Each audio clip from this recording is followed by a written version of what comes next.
पहा मित्रांनो, हा क्लास 5चा कम्प्युटरचा पेपर आहे आणि हा पेपर कदाचित तुमच्या येणाऱ्या परवा दिवशीच्या कम्प्युटरच्या पेपरमध्ये यातील काही प्रश्न उतरण्याची दाट शक्यता आहे. पहा, या अगोदर जेवढेही काही पेपर आपण शॉर्ट व्हिडिओ करून टाकलेले आहेत त्यापैकी जवळपास बऱ्याचशा विद्यार्थ्यांना त्याचा फायदा झाला.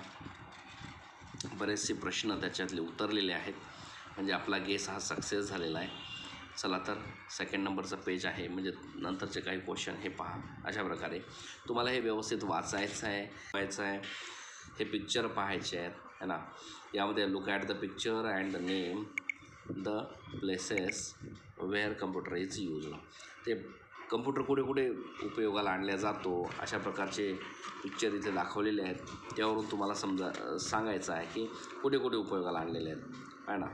त्यानंतर तिसऱ्या पेजवर आहे, हे पहा, match each use of computer with its correct picture.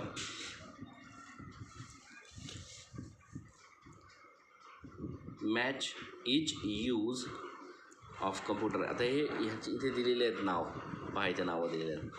Solving sums, enjoying music, typing, watching movies and drawing picture. अशा प्रकारे ह्या नावांशी संबंधित असलेले हे पिक्चर जे आहेत त्यांच्या जोड्या लावायच्या.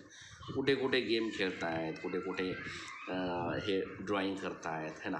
अशा प्रकारे तर हे तुम्ही पाहायचं आहे आणि पाहून त्याला जोड्या लावायच्या. ॲन्सर इन अ वर्ड, म्हणजे एका शब्दामध्ये प्रश्नाचं उत्तर द्यायचं आहे. It is used for typing. टायपिंगसाठी यूज करण्यात येणारं काय आहे? कीबोर्ड. अशा प्रकारे हे तुम्हाला सगळ्यांची उत्तरं माहिती आहेत, या अगोदरही मी सांगितलेले आहेत.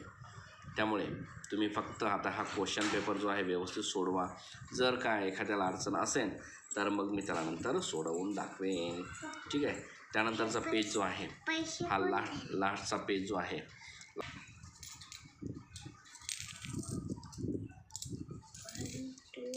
Fill in the missing letter. बघा, मिसिंग झालेले लेटर जे आहेत हे तुम्हाला फिल करायचं आहे तुम्हाला. MONITOR, monitor. अशा प्रकारे हे शब्द जे आहेत फिल करायचे आहेत, काही लेटर त्याच्यामध्ये टाकून. त्यामुळे हे तुम्हाला सोपं जाणार आहे. आणि खाली जो आहे एक कम्प्युटरचा चित्र दिलेला आहे आणि त्याला तो लेबल करायचा आहे, म्हणजेच त्याला त्याचे नावं द्यायचे. जसं की हा स्क्रीन आहे म्हणजेच मॉनिटर आहे, हा स्पीकर आहे वगैरे, माऊस आहे, कीबोर्ड आहे. मग आपण आता इथे थांबूया. फार सोपं आहे, फार एवढं काही अवघड नाही. ठीक आहे. Good bye.